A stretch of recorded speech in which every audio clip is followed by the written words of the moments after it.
Love is the summary of infinity.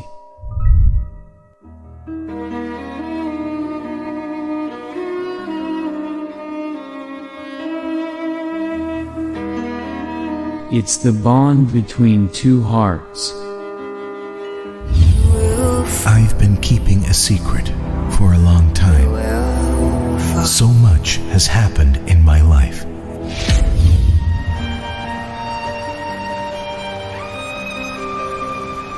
One beautiful day I woke up and realized I loved you.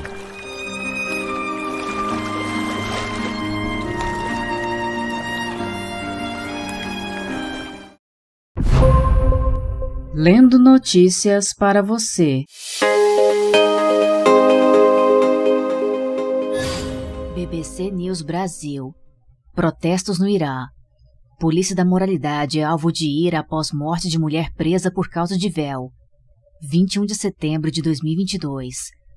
A morte de Mahsa Amini, de 22 anos, sob custódia da chamada Polícia da Moralidade no Irã, provocou protestos furiosos, com mulheres queimando seus lenços em um ato de resistência contra o rígido código de vestimenta da República Islâmica e aqueles que o aplicam.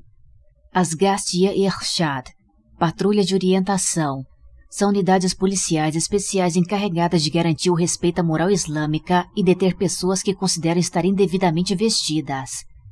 De acordo com a lei iraniana, que se baseia na interpretação da Sharia pelo país, as mulheres são obrigadas a cobrir os cabelos com hijab, véu islâmico, e usar roupas largas para disfarçar seus corpos. Mahsa Amini supostamente havia deixado alguns fios de cabelo visíveis sobre o lenço na cabeça e foi presa pela polícia em Teherã em 13 de setembro. Ela entrou em coma logo após desmaiar em um centro de detenção e morreu 3 dias depois no hospital. A força policial negou relatos de que os policiais bateram na cabeça dela com um bastão e a empurraram contra um de seus veículos. Em uma rara entrevista, um policial da moralidade falou anonimamente à BBC sobre sua experiência trabalhando para a força. Abre aspas, eles nos disseram que o objetivo de estarmos trabalhando para as unidades da polícia de moralidade é proteger as mulheres, disse ele, porque se elas não se vestirem adequadamente, os homens podem ser provocados e prejudicá-las. Ele disse que eles trabalham em equipes de 6, compostas por 4 homens e 2 mulheres, e se concentram em áreas com alto tráfego de pedestres e onde multidões se aglomeram. Abre aspas, é estranho porque se vamos apenas orientar as pessoas, por que precisamos escolher um lugar movimentado que potencialmente significa que podemos prender mais pessoas? É como se estivéssemos saindo para uma caçada. O oficial acrescentou que seu comandante pode repreendê-lo ou dizer que ele não está trabalhando corretamente caso não identifique um número suficiente de pessoas em violação ao código de vestimenta. E acha particularmente difícil quando as pessoas resistem à prisão.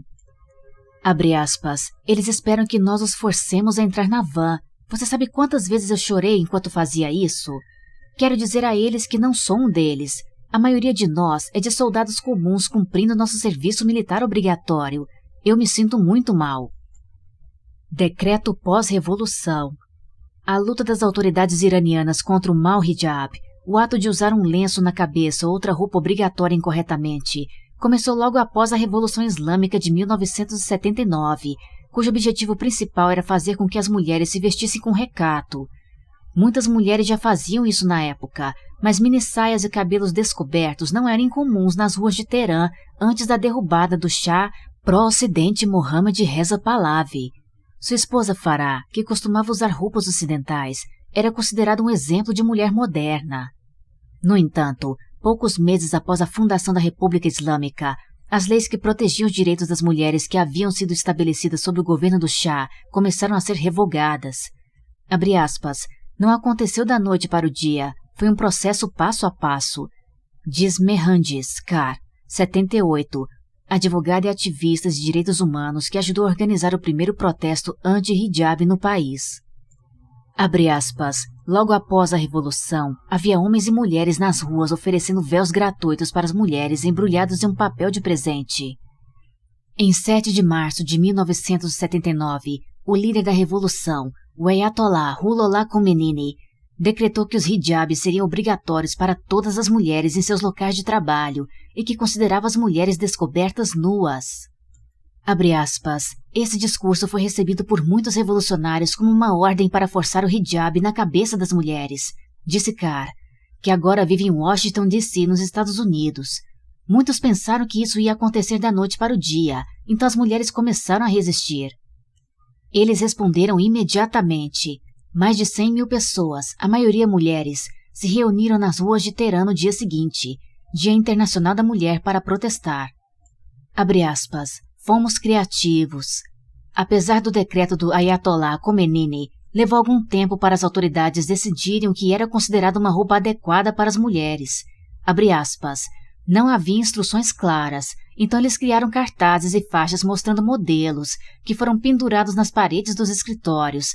Eles disseram que as mulheres deveriam seguir essas instruções sobre usar um hijab, ou não poderiam entrar, explica Carr. Em 1981, mulheres e meninas passaram a ser legalmente obrigadas a usar roupas islâmicas modestas. Na prática, isso significava usar um chador, um manto de corpo inteiro, muitas vezes acompanhado por um lenço menor por baixo, ou um lenço na cabeça e um mantô, sobretudo, cobrindo os braços. Abre aspas. Mas a luta contra o hijab obrigatório continuou em níveis individuais. Fomos criativos para usar o lenço na cabeça ou não cobrir o cabelo adequadamente, disse Carr. Toda vez que eles nos paravam, estávamos brigando. Em 1983, o parlamento decidiu que as mulheres que não cobrissem o cabelo em público poderiam ser punidas com 74 chibatadas. Mais recentemente, acrescentou a pena de até 60 dias de prisão. As autoridades, no entanto, têm dificuldade para que as leis sejam cumpridas desde então, e mulheres de todas as idades são frequentemente vistas ultrapassando os limites em público, usando casacos justos na altura das coxas e lenços coloridos empurrados para trás para expor os fios de cabelo. Abordagem agressiva. A extensão em que essas regras foram aplicadas e a severidade das punições impostas variaram ao longo dos anos, de acordo com o presidente no poder. O então prefeito ultraconservador de Teherã, Mahmoud Ahmadinejad, procurou parecer mais progressista na questão quando fazia campanha para a presidência em 2004. Abre aspas. As pessoas têm gostos diferentes e temos de servir a todos, disse ele em uma entrevista na televisão. Mas logo após sua vitória eleitoral no ano seguinte, o Ghazayir-Shad foi formalmente estabelecido. Até então, os códigos de vestimenta eram policiados informalmente por outras unidades policiais e paramilitares. A polícia da moralidade é frequentemente criticada pelo público por sua abordagem agressiva, e as mulheres são frequentemente detidas e liberadas apenas quando um parente fornece garantias de que seguirão as regras no futuro. Abre aspas. Fui presa com minha filha quando fomos parados por causa de nosso batom, disse uma mulher na cidade central de Isfahan à BBC. Abre aspas. Eles nos levaram para a delegacia e pediram ao meu marido para virem assinar um pedaço de papel dizendo que ele não nos deixaria sair sem um hijab. Outra mulher de Teherã disse à BBC que uma policial afirmou que suas botas poderiam ser eróticas demais para os homens e a deteve. Abre aspas. Liguei para o meu marido e pedi que ele me trouxesse um par de sapatos, disse ela. Abre aspas.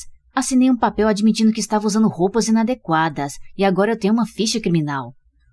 Outros relatos de experiências com a polícia da moralidade que foram compartilhados com a BBC incluem espancamentos e punições mais cruéis e inusitadas. Uma mulher disse que a polícia ameaçou colocar baratas em seu corpo durante uma de suas prisões. Nova repressão. O presidente Ebrahim Raisi, um clérigo linha dura que foi eleito no ano passado, assinou uma ordem em 15 de agosto para impor uma nova lista de restrições. Elas incluem a introdução de câmeras de vigilância para monitorar e multar mulheres sem véu ou encaminhá-las para aconselhamento, e uma sentença de prisão obrigatória para qualquer iraniano que questionar ou publicar conteúdo contra as regras do hijab online. As restrições levaram a um aumento nas prisões, mas também provocaram um aumento no número de mulheres postando fotos e vídeos de si mesmas sem véu nas redes sociais, algo que se intensificou ainda mais nos dias seguintes à morte de Amini. Masih Alinejad, jornalista e ativista agora radicada nos Estados Unidos, diz que os protestos que eclodiram desde a morte de Amini parecem profundamente pessoais. Ao longo dos anos, ela fez várias campanhas virais contra as leis do hijab, e muitos, incluindo o governo, a veem como uma força instrumental por trás da agitação atual. As mulheres começaram a tirar seus lenços e agitá-los no ar no funeral de Amini, na cidade ocidental de Saqqez, no sábado. Nos dias que se seguiram, elas saíram às ruas em todo o país e algumas foram filmadas incendiando seus hijabs e sendo aplaudidas por manifestantes masculinos. Abre aspas. Quando elas fizeram isso, me lembrei da época em que as pessoas começaram a derrubar o muro de Berlim. É esse momento, disse Alinejad. Abre aspas. O que me deixa muito emocionada e esperançosa é que esta é a primeira vez que essas meninas não estão sozinhas. Agora os homens estão junto com as mulheres. Fecha aspas. Você ouviu a notícia. Protestos no Irã. Polícia da moralidade é alvo de ira após morte de mulher presa por causa de véu. Por BBC News Brasil.